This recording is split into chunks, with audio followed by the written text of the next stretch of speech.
welcome back to Engage the Nation. We have a great show today. We are going to be discussing jealousy and envy. I want to introduce my two co-hosts, these beautiful people that you see in the opening credits. First person, Krista Anderson, the title of the wife.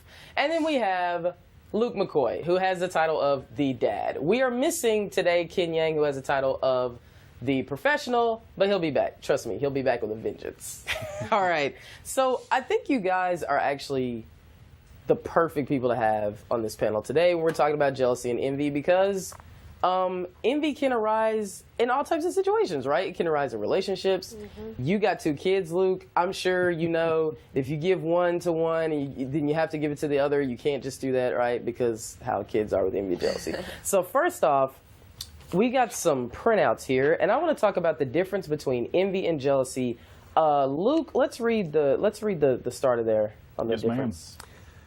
Envy occurs when we lack a desired attribute enjoyed by another. Wanting what someone else has and resenting them for having it is envy. It is a feeling of grudging, admiration, and desire to have something that is possessed by another. Jealousy occurs when something we already possess, usually a special relationship or position, is threatened by a third person. Jealousy is that unpleasant emotion you feel when you think someone's trying to take what is yours. Right. So basically, in summary, envy is when you want something someone else has, and jealousy is when you're worried about someone trying to take what you have. Krista, you have the part about only God has a right to be jealous, and he is never envious. Tell us about it. Yeah, we have to understand that jealousy is a spirit, and it's an evil spirit, that God's the only one who has the right to be jealous, and obviously we're not him. God is jealous for the right reasons, as we read about in Deuteronomy 4:23 through 24. Take care lest you forget the covenant of the Lord your God, which he made with you, and make a carved image, the form of anything that the Lord your God has forbidden you. For the Lord your God is a consuming fire, a jealous God. Awesome. All right. And then just a little addition to that, the Hebrew word for jealous is a word called qana, or kana, Q-A-N-N-A. It means jealous only for God. So God's jealousy is for our own good. He is jealous when we make an idol that competes with him or takes his place in our life. So I wanted to clarify that. And we tend to use jealousy and envy kind of interchangeably because of the feelings they invoke. So, Luke, I'm going to start with you. Because my first point on jealousy is that I believe it is very childish. And you have two kids. Would you like to expound on that? It's funny when you mentioned I have two kids earlier. I guess I was thinking more along the lines of I either suffer with jealousy or I see jealousy and envy because I'm alive, not because I have two kids. Okay, all right. But and I mean that because it can happen in all facets of society, but it is childish. It's not going to get you much. Specifically when you're a child and jealous and envious, typically it doesn't give you the upper hand, or it doesn't give you what you want usually long term.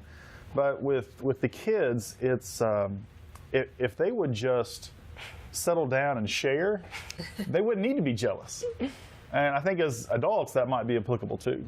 Awesome. All right. And so that's actually really good. Well, I wanted to go about 6 different ways at that. And okay. Actually, I'm thinking of, knock and you shall find, right. Ask and you shall, so on and so forth. And so as adults, if we did that, in Acts, I think 3 or 4, all Christians were sharing amongst themselves. Right. They were looking out for one another's problems.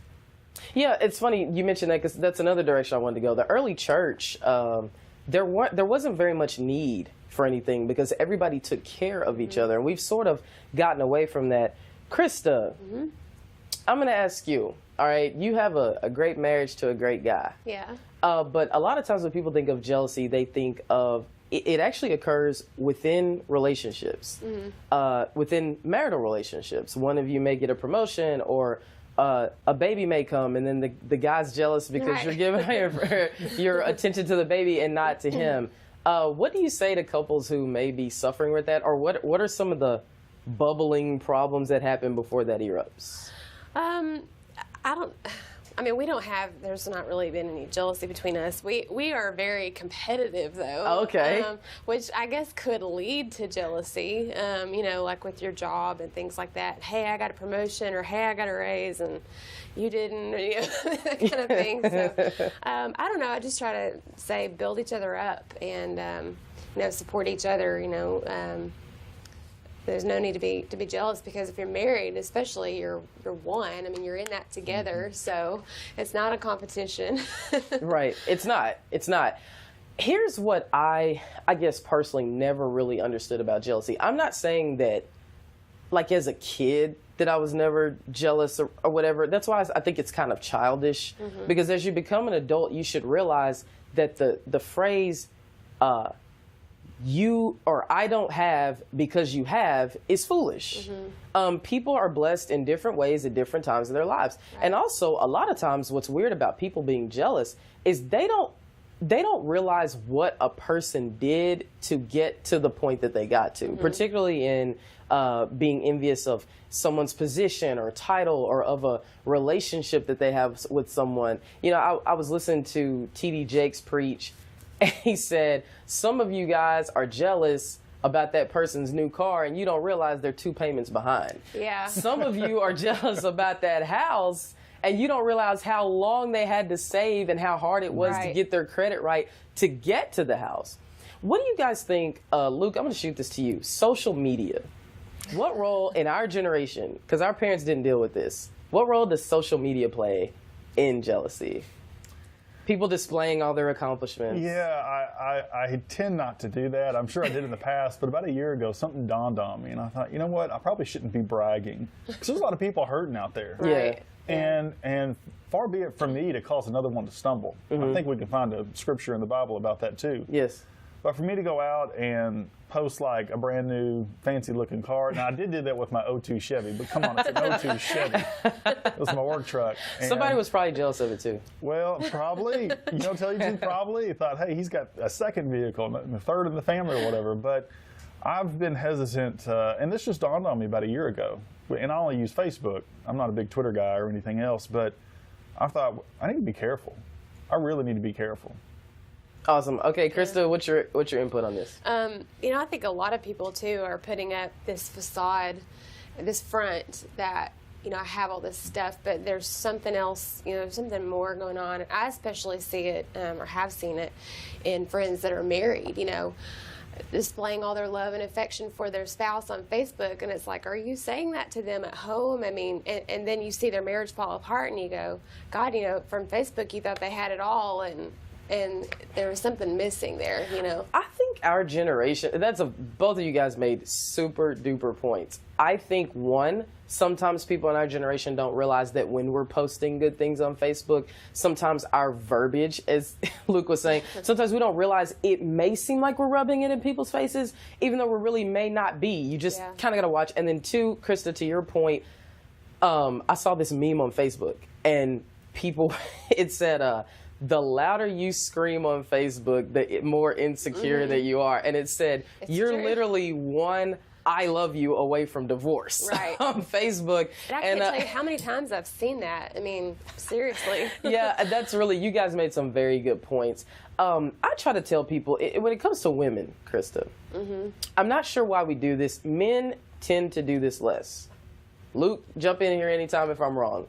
But women tend to view the world as a comparison. We're all constantly looking at, instead of, oh, she just has really nice hair, it's, wow, her hair is so much better than mine, and why does my hair not look that way? How can I get my hair to do that? Right, which is covetousness. Yeah. All right, expound some more, right? Yeah, I mean, it's very easy to do. I think especially women. I mean, I'm sure there's some guys out there that do it too, but it's very easy as women. And because our worth a lot of times is based on our looks, or so we think, or so we're told. Yeah, but I mean, we know it's so much deeper than that. I mean, you can be beautiful on the outside and have an ugly, ugly heart. And be terrible. And it, does not matter. Luke, you want to say I got something good. He wants to say something, I could tell. Confucius say, a woman's jealousy hurts her husband's pocketbook. Oh, that's good. It's true though, right? Well, So-and-so got kinda, shoes. well, and also kind of going back to the social media part, Krista's pregnant. My wife's pregnant. Before I got married, I never understood a woman's pain and infertility problems and whatsoever. I mean, it was like Greek to me. It was a language from out of this world. But when I got married, I realized that, women who can't get pregnant, who have trouble getting pregnant, it's really, really hurtful. And so my wife was always hesitant to put stuff on Facebook. And the way we kind of take off that potential stumbling block of jealousy is we want to give all the glory to God. Right. If we give all the glory to God, then I think most people, generally speaking, say, well, good for them, instead of saying, oh my gosh, we're pregnant, oh my gosh, look what, so. Look, that's a beautiful thing. And whether it's a job or a new car. Absolutely. That's beautiful that you guys are so cognizant enough to think of that, because I think a lot of Lindsay, people it's don't. not me. I would have just blurted Well, it out there, and your but- wife, because she understands it, and we did a previous episode with Krista where she talked about how hard it was for her to conceive. So that's a great thing. When we come back, we are actually going to provide examples of envy in the Bible. We're also going to list 6 signs that you may have a friend who is envious of you, and my advice to you is run the other way. We'll be right back after these messages.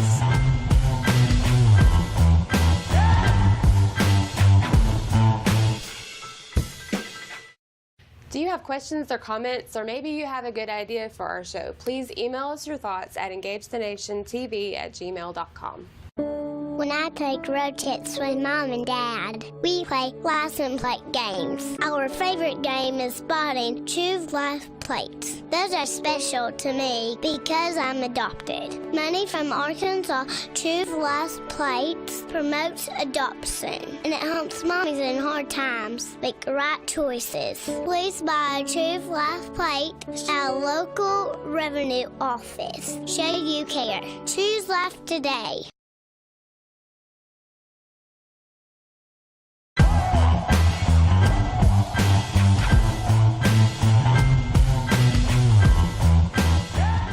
Hey everybody, and welcome back to Engage the Nation. My name is Miss Princella Smith. I'm here with 2 of the best co-hosts ever, which is why they're on this show. Krista Anderson and Luke McCoy. Amen. Ken Yang will be back when he's back. We miss him, but we'll go on. No, okay, so we're talking about jealousy and envy.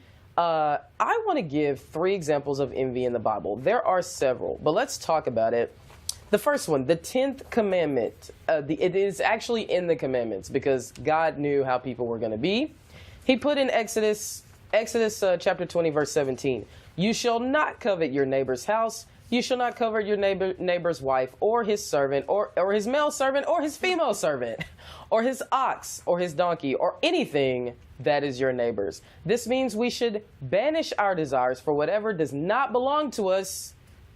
Never having enough money is regarded as a symptom of the love of money. Obedience to the 10th commandment requires that envy be banished from the human heart. I'm actually going to stop on that one example right there. Isn't it interesting that God knew to put that in the 10 commandments? Yeah. God's not funny, but I kind of laughed when I said, or his male servant, or his female, like he was being specific. Do not covet. Yeah.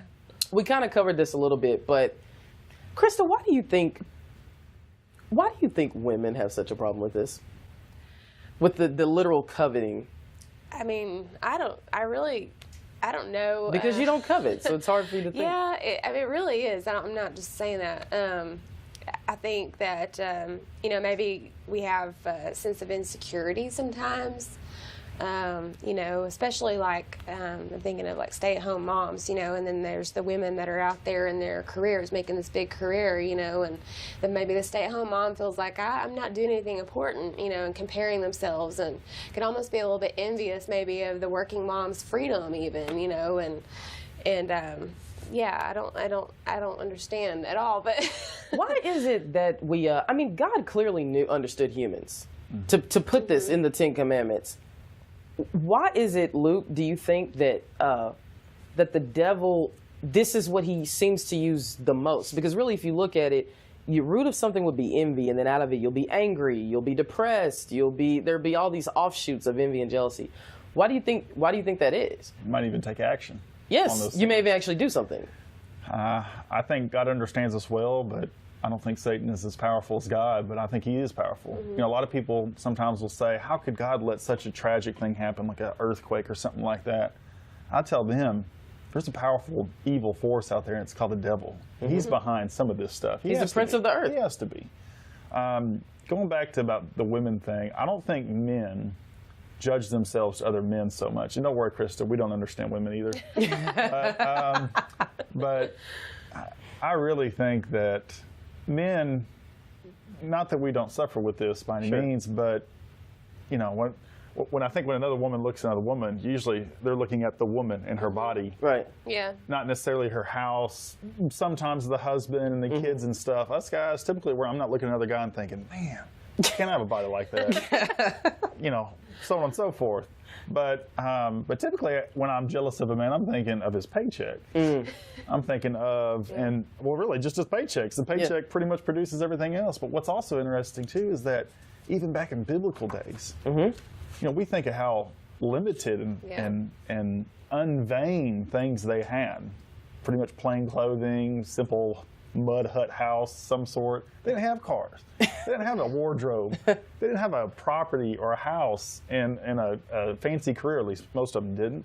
And so it's like for me to try to understand how they suffer with jealousy, I mean, it's almost like your common man almost had the same net worth back then. Well, now it's much more diverse. That's true, and you actually just opened up a point, because it's true. Most people were on this same level, unless, of course, you might have been a king. Correct. When you look at King David, he envied Uriah's wife, Bathsheba, and that he just kept lusting and kept coveting till he finally commits adultery, and which God gave him a severe punishment for that, because he said, David, you could have had all the women all the single unmarried women you wanted as king, and you had to go get this man's wife.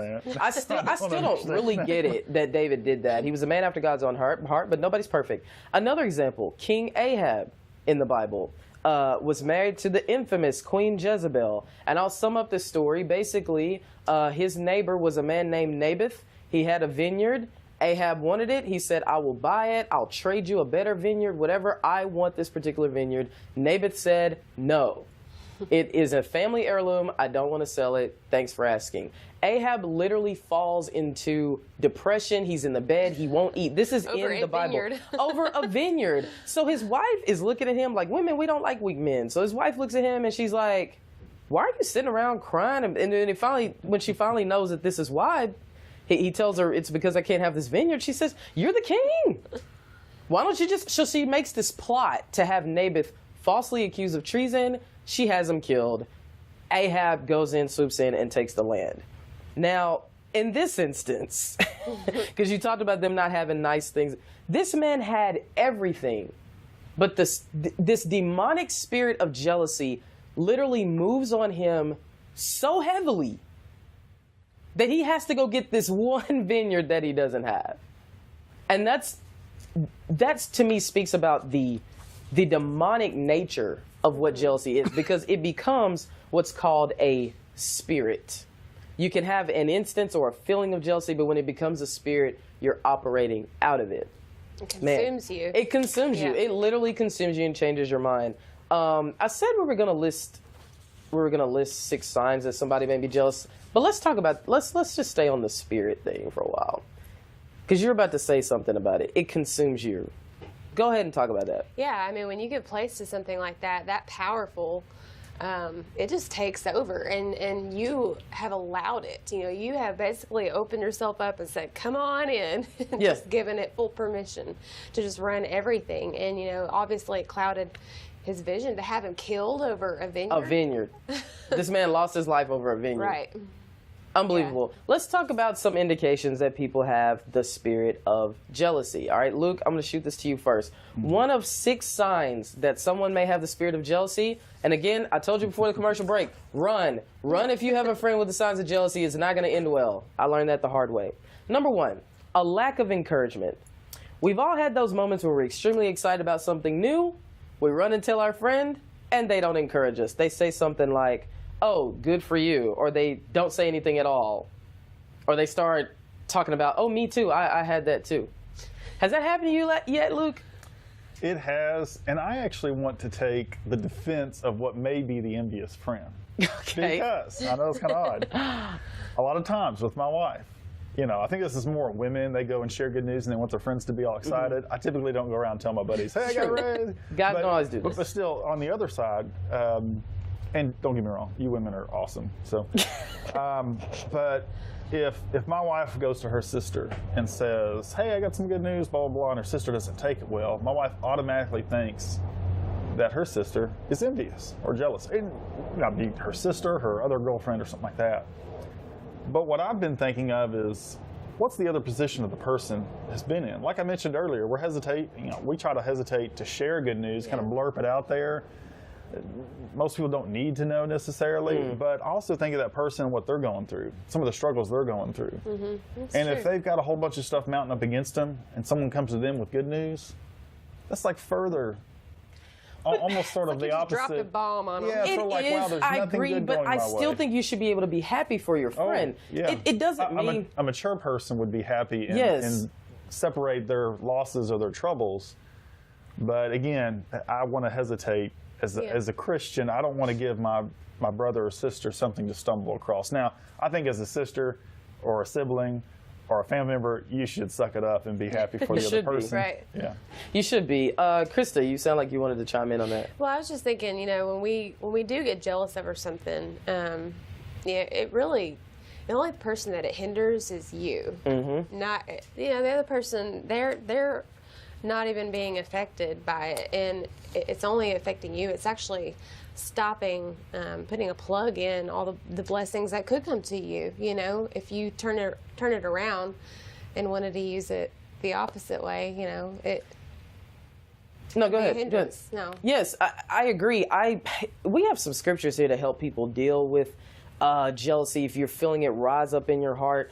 One of my favorite ones is in 1 Peter, the 2nd chapter, 9th verse. It says, but you are a chosen people, a royal priesthood, a holy nation, a people belonging to God, that you may declare the praises of him who called you out of darkness into his wonderful light. If you view yourself in that manner and you understand you're of a royal, holy priesthood, you have no reason to be jealous of anybody else. And yes, we should be cognizant that we're not bragging.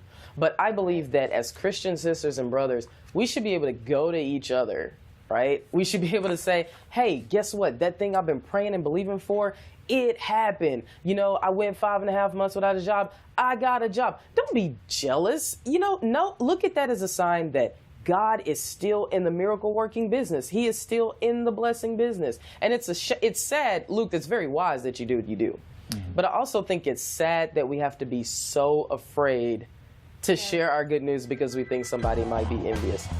Man, we could talk about this for another 30 minutes, but this show is only half hour. We thank you guys so much for tuning in. Hey, don't forget to stay tuned. I know the closing credits are rolling right now, but we have good messages that come after the closing credits. So stay tuned.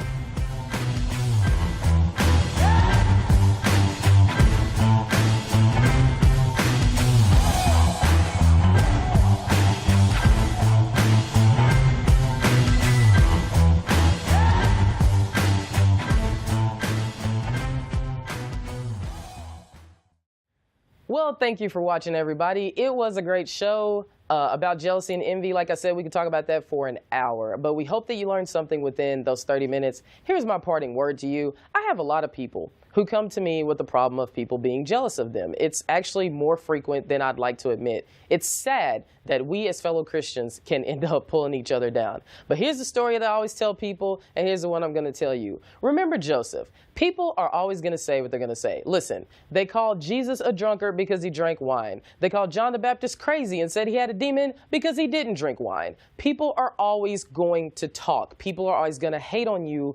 Somebody is when you get ready to climb up the ladder. Joseph told his brothers about a dream he had of them bowing to them. And then his dad gave him a coat of many colors. And his brother's response was, oh, you think you're better than us? Well, guess what? He was going to be better than them. He was going to do better than them. But they were so jealous that this is what they did to their brother. They threw this man in a pit. They sold him into slavery. And then they lied to their dad and said that he died. That is the epitome and the height of evil, but that is what jealousy does. But guess what happens?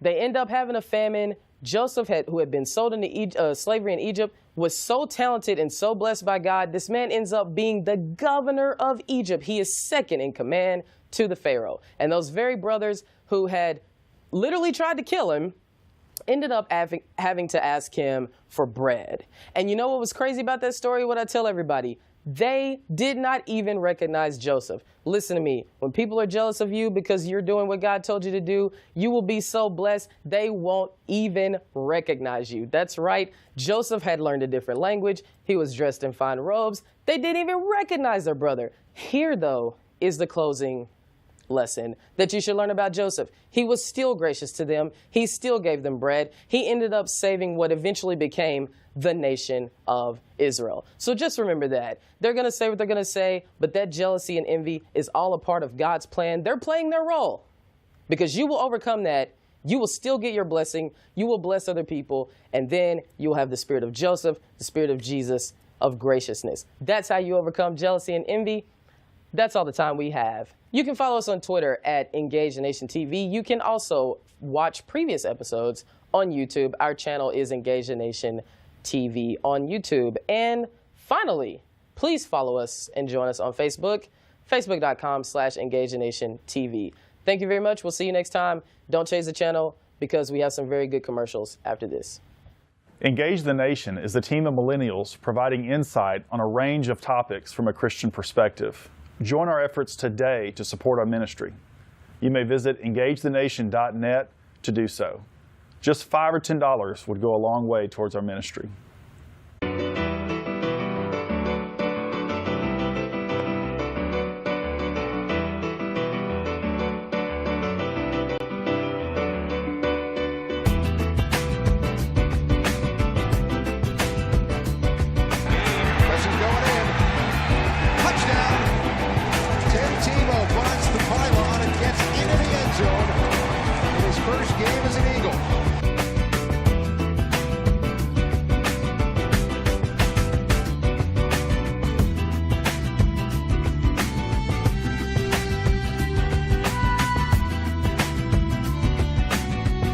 We cannot forget the human element at the heart of this issue.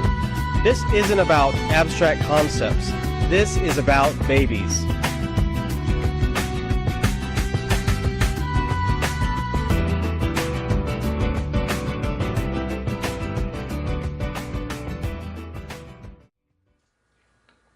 Whatever you do, you're going to be great.